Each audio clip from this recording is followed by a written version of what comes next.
Hello guys. Hello mga ka-OFW, mga sister.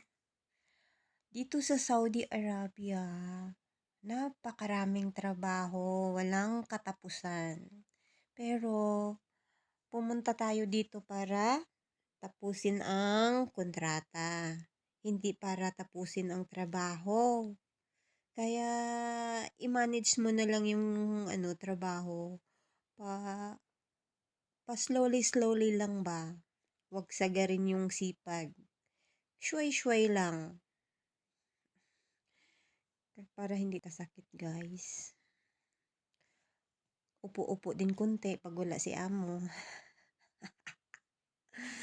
Tapos kumain kayo ng